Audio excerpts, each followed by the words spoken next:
And away we go. It's the DFS Early Bird presented by Osmo.com, brought to you in part by Yahoo DFS. We'll get to that momentarily. Dan Trevor, Chris Randone with you on this Monday morning, getting you ready for a 5-game Major League Baseball slate. There is a ton of NFL, obviously, to talk before Monday Night Showdown, but we're going to talk baseball here to get you ready for that. Chris, how the hell are you doing? Doing great, man. This will be our last one. It will. This is it. We've come to an end. Cue Foreigner and Final Countdown. We have made it to the end of the baseball season. Foreigner, right? Final. I think I have that right. Foreigner is Final Countdown. Come to the end of the end of this final week of the baseball season. We are going to talk about a kind of crappy 5-game slate. We will say that here at the top. Do our best to get through it. We'll go game by game, simply because it's a little easier on our part, and I think it'll be a little easier to digest as well. As Chris said, which you guys didn't hear before we started recording, there are ramifications of clinching happening throughout Major League Baseball on Sunday into Monday. This is a short slate, so you're even going to have to deal with some lineup changes. So we're going to do our best here to break down what we see from a pitching perspective. Obviously, and I can't reiterate this enough, check lineups, check situations before this slate starts. Treat it like the NBA. Just give yourself a half hour before lock to just check lineups, check what's going on, check if there are scratches, check what's changed, because this will be that sort of week, if you're playing Major League Baseball, to think about as you're going through. We're going to use DraftKings as our sort of jumping off point. We will check in on FanDuel and Yahoo prices as well. And I will remind you here at the top that Osmo.com has a ton of content for you, both on the free side and the Osmo Plus side. If you want 50% off your first month, it's promo code EARLYBIRD, gets you 50% off your first month and gets you membership from there. That's the projections, ownership projections, lineup builder, all the premium articles, and access to Slack chat. If you just want to be a freeloader, which you on YouTube, you're doing it right now. You're watching us. You're hitting that like button. You're subscribing. You're hitting the alarm bell to get live stream notifications. You can do that as well. We have tons of free content available over at Osmo.com, and we welcome you over there to read the free content from the likes of EMAC and Chris. I know you've had the Rose and Thorns in the past, and Chris has had a ton of NFL content as well. So you're going to be seeing a lot more of him as the season rolls on there as well. So we dive in on this slate with 5 games, and I'm going to just run them off here. Philadelphia, Washington, Baltimore, Toronto, Boston, Tampa Bay, Miami at the Mets, and then St. Louis and Arizona. So we have 4 games in that first 7:05 to 7:10 start window, and then we have one 9:40 game. We should have lineups for everything before lineup lock, but in case we don't, you're going to be looking at St. Louis and Arizona as the outlier there. But we start with Philadelphia and Washington, which looks like it'll be Zach Eflin versus Patrick Corbin, checking in on the line, minus 175 in favor of the Nats. They are over-under of 9. The Nationals are, I believe, now tied or just into second place in the wild card. Let's double check that as I say it here. So the Nats and the Brewers are mathematically tied. They are 1 game apart, meaning that the Brewers have played 2 more games than the Nats heading into this final week. So this means a lot to the Nationals, not so much to the Philadelphia Phillies, who sit 6 games out, final week, pretty much mathematically eliminated. But Corbin v. Eflin, I assume Corbin has to at least be part of the mix here simply because of a lack of total talent. But how do you see this game breaking down? And again, to read off here quickly, minus 175 for Washington, a 9 over-under.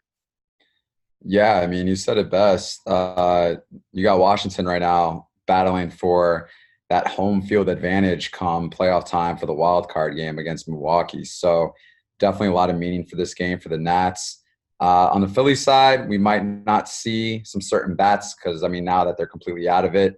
So it's definitely a wait-and-see approach with Philly's bats. But I'm kind of in on Corbin here. Definitely the best pitcher on the slate by far. And with Blake Snell only going to be pitching 3 or 4 innings, I guess you can really count him out. I don't really see him being worth owning at 10.3K. So your main pitcher this slate is Patrick Corbin. I mean, your outright pitcher is Corbin, and there really shouldn't be any reason why you wouldn't want to roster him. Guess we're gonna have to see what ownership's like. It's gonna be interesting because, I mean, after Corbin, and I mean, we're just gonna count out Blake Snell, like go straight to Caleb Smith at 9.2K. So We could play the narrative if it's highly owned in Corbin's situation. We can go against it. But, I mean, at the end of the day, Corbin, definitely cash. And, obviously, he's the best pitcher on the slate. It's kind of hard to get away from him. Yeah, I would agree. Let's quickly check in on FanDuel as well, and I'll pull up Yahoo just to touch on this game there. But as you look at the other side with someone like Eflin, is he cheap enough here at 6,800 that he at least hits your radar, or do you feel like you're going to have Corbin and maybe go much, much cheaper with your SB2 with a guy like Buckholtz, who we'll get to in the next game, and stay away from Eflin at 6,800? No, I mean, to be honest with you, you can go Eflin, especially at 6,800, especially for an SP2 on DraftKings. He's actually hasn't pitched that bad as of late. And I mean, at 6,800, if you can get what he's done in his last 5 games, I mean, he's definitely going to pay off. So he's fared well against the Nats earlier in the year. And at 6,800, he's one of those pitchers where you can kind of have some sort of expectations. So, I don't mind seeing rostering Eflin at 6,800 on DraftKings. On FanDuel, however, he's 8,200. Definitely wouldn't want to go that route. So I would say no to FanDuel. However, though, on DraftKings as an SP2, I don't mind it. All right, let's continue on here. Well, what about the offenses here? Do you go to, obviously, short slate? If you're trying to max enter, you're going to have probably some of your batters against your pitchers, and you're going to be mixing and matching when you're dealing with MME simply on exposures. But I assume some of these power bats from the Nationals would at least be part of consideration against Eflin, even at a cheaper price point. He's a guy who does give up some home runs, does give up pretty decent contact over his career. The guys like Soto and on for the Nationals should at least be in play, right, Chris? Yeah, it's probably more the lefty side.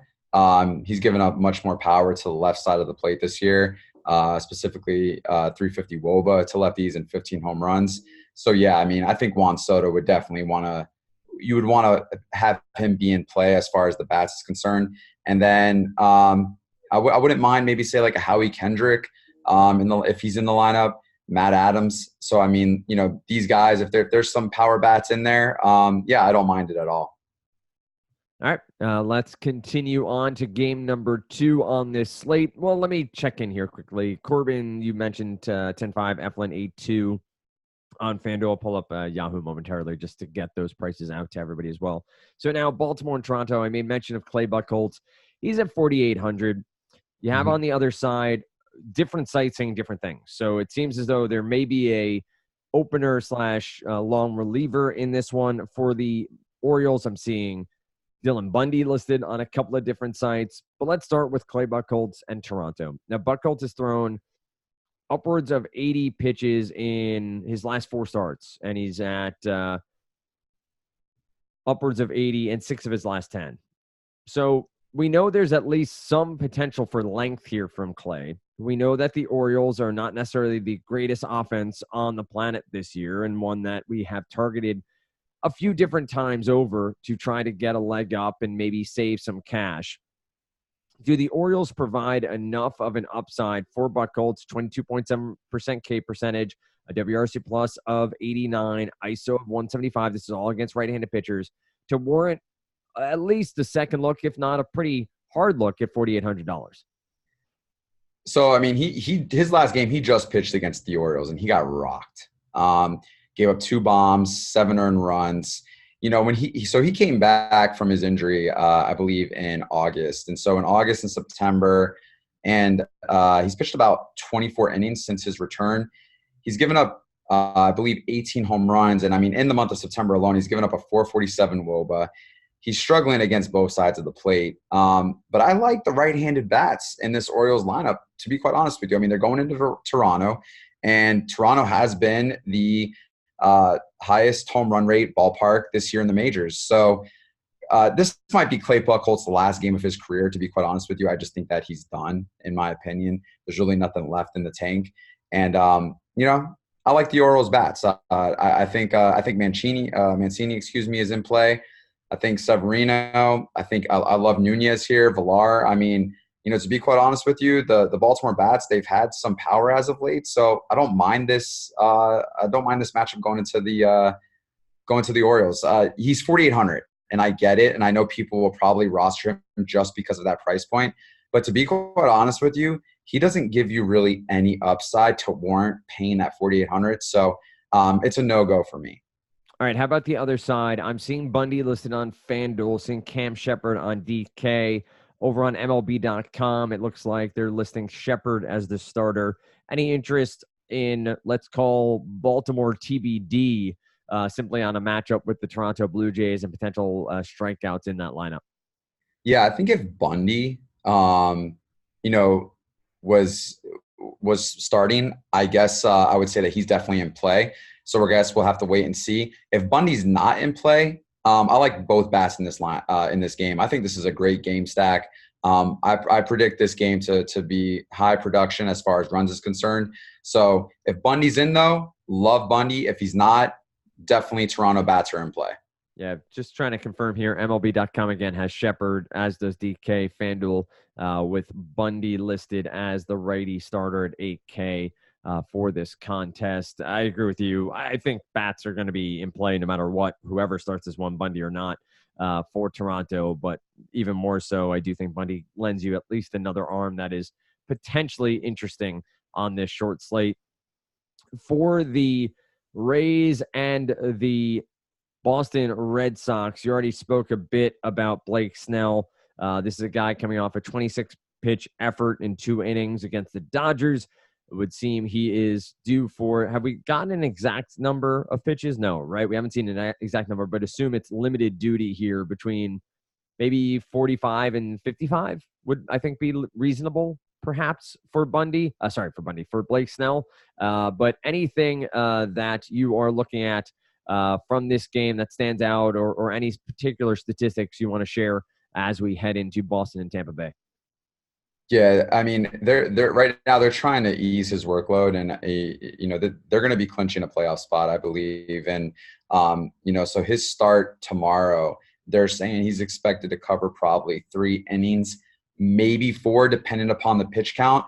And I mean, you can't really take that kind of risk for someone who's priced that high. It just doesn't make sense, point per dollar. So I mean, essentially, you're wasting money if you're trying to go to Blake Snell. It just doesn't make logical sense. So, yeah, I mean, he's just not in play. And, I mean, we don't really know who's going to be coming behind as far as the bullpen, if someone is a long reliever or not. So I would just, stay away from this, and I'm going to as far as rostering Blake Snell. On the other side, I believe they have Mike Schwarren, starting, and then someone coming in behind him. Obviously, I'm not a fan of this either. I think it's Chacin started and then Schwarren coming in as the long reliever. Okay, so Chacin's coming in first. Either way, I don't like any pitchers in this. I think this is another game where I go to the bats. Yep, and to read off here, early line, -200, but an 8.5 over under. So somebody's projected by Vegas to pitch somewhat well here, right?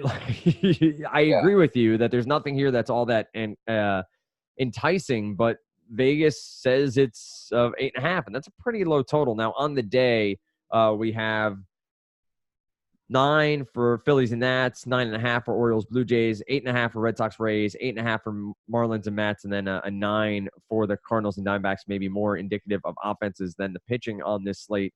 But that is something to consider as we roll through. I'm with you. I think there's some consideration to be made for Blake Snell if the ownership is in the single digits. Like if we get the idea that Snell on this slate is going to throw us 60 pitches and we're going to get him at really low ownership, maybe you take a flyer and get 15 to 20 points out of him. But to Chris's point, the price point just makes it really hard to even take that flyer on him.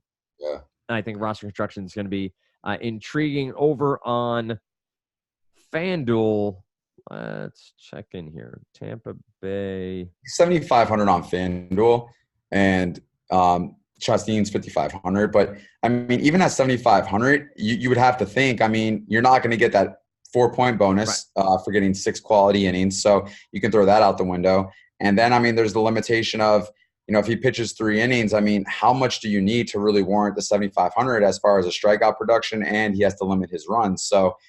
He's a highly talented pitcher, but it's just not a good situation for him. Right. And I think, again, on a site like FanDuel where you're playing just one pitcher, it just makes a world of difference. On DK, you can sort of mix and match, and you consider them a pair, and maybe you get upside from two pitchers paired together. Going with one there and knowing the limitation does take a much bigger chunk out of your projection when it comes to that individual player. Mets and Marlins up next. Mats v. Caleb Smith. Clearly, Caleb Smith is a talented pitcher who we've seen many times over on the year have fine outings. Injuries have befell him a couple of times over this year, but he does get a matchup with the Mets. Mets still trying to hang on in that NL wild card chase. They are 4.5 games back with just a handful to play, so that is unlikely to come to fruition. But they are still battling here. Minus 190 for the Mets, 8.5 over under. It would seem Mats is in a decent spot here. I know the Marlins bats are better against lefties than they are against righties. They're righty power. This is in Citi Field, so not as good as Marlins Park. How do you feel about the two pitchers in this contest? Yeah, I think Mats is definitely in play, 100%. I mean, he's 7,600 on DraftKings, and then on FanDuel, he's a little bit more expensive. He's 8,900, but I mean, he's facing a Marlins team that has a lot of strikeouts, not much power. We know this, a team that you can definitely attack. And the Mets are still on the brink of just trying to hang on to playoff hopes at the moment. So they still, have something to play for. So, yeah, I mean, Mats is definitely in play. I think he'll be one of the highest owned pitchers on the slate. He's at home. Citi Field works for him. So, yes, I love Mats in this matchup. Caleb Smith, you made a great point. He is inconsistent, has talent. We know that. Definitely has strikeouts in that left-hand approach. But, he's just – it's going against a Mets team that definitely has power. And to be quite honest with you, in this situation, I trust Mats more than Smith. However, we'll have a few shares of Smith, but nothing crazy. And I'm curious to see what ownership looks like tomorrow morning. All right. I think that's reasonable. Any specific bats in this one that you would point out between Smith v. Mats? Would it be righty? Would it be speed? Anybody that you think is in the best spot? Yeah, I mean, obviously, got to go with Alonso. Anytime you can have an opportunity to roster him. I think I love Jeff McNeil in this lineup. He actually hits lefties pretty solid. Don't mind Conforto. And then I'm curious to see who they throw in kind of at the bottom of the lineup. I mean, if there's a cheap Juan Lagares and you need someone to fit, I definitely don't mind him either. Ramos is always an option. So, yeah, I mean, even Todd Frazier. I mean, it really all depends how the lineup is constructed tomorrow. But, once again, if it comes down to needing to roster some Mets bats, there's power there. And so definitely don't mind fitting a few bats tomorrow. I'm looking at this slate and I look at the games and I'm like, man, there's like one game stack that I would like to do. But then it's kind of like tomorrow you're going to want to kind of dabble in a few games and have different bats from different games. So tomorrow we might see that type of approach where it's like a 3-3-2 or like a 3-2 and then like 1-1-1. I'm not sure, but I think it's going to be kind of different tomorrow the way lineups look compared to a normal slate.